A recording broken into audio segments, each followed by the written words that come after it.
யாருமே பேசக்கூடாது. கரூர்ல பேசியிருப்பது ஏற்புடையது கிடையாது. அதனாலதான் நீங்க கேட்டீங்க. நான் எதுவும் மறைச்சு பேசல, ஒளிவு மறைவா பேசல, அப்படியே அந்த வார்த்தையை பயன்படுத்தி நழுவி போகல.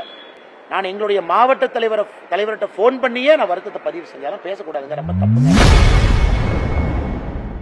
செய்தியாளர் கேட்ட கேள்விக்கு பாஜக முன்னாள் மாநில தலைவர் அண்ணாமலை பதிலளித்துள்ளார். அவர்கள் எல்லாரும் உணர்ந்து கொள்வார்கள் என்கிற நம்பிக்கை எனக்கு இருக்கு. சனாதனத்தை எதிர்த்து உதயநிதி ஒரே ஒன்று கடைசி வந்து நயினார் நாகேந்திரன் பேசியிருந்தாரு. இந்த ஒரு கேள்விக்கு பதில் வந்து சனாதனம் உங்களுடைய அட்வைஸ் அவருக்கு பொருந்துமா? ஆனா இல்லைங்கன்னா நேற்று முன்தினம் எங்களுடைய மாநில தலைவர் நயினார் நாகேந்திரன் அவர்கள் கோயம்புத்தூர் வீட்டுக்கு வந்திருந்தாங்க. ரொம்ப நேரம் பேசிக்கிட்டு இருந்தாங்க. நேற்று செய்தியாளர் சந்திப்பில் எங்களுடைய மாநில தலைவர் நயினார் நாகேந்திரன் அவர்கள் பேசும் பொழுது நானும் அண்ணங்கிட்ட பத்தி பேசினேன் அப்படிங்கிற குறிப்பை சொல்லியிருந்தாங்க. நேற்று அவர் வருத்தம் தெரிவித்த பிறகு இந்த பிரச்சனை முடிஞ்சு போச்சு. இது ஃபுல் ஸ்டாப் வச்சிடலாம். ஒரு வருத்தம் தெரிவிச்சுட்டாங்க, பிரச்சனை இதோடு முடிந்தது. கரூரை பத்தி நீங்க கேட்டீங்க, அதற்கும் நான் என்னுடைய கருத்தை சொன்னேன். அதற்கும் முற்றுப்புள்ளி வச்சிடலாங்கன்னா யாருமே பேசக்கூடாது. கரூர்ல பேசியிருப்பது ஏற்புடையது கிடையாது.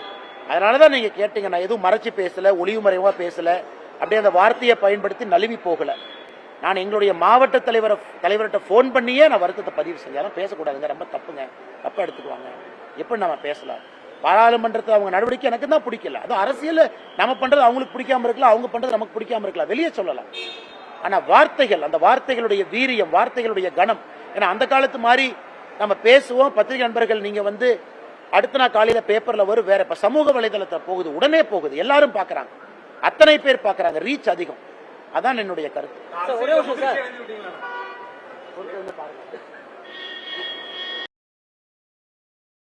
செய்திகளை உள்ளது உள்ளபடி தெரிந்து கொள்ள ரெஃப்ளெக்ட் நியூஸை சப்ஸ்கிரைப் பண்ணுங்க.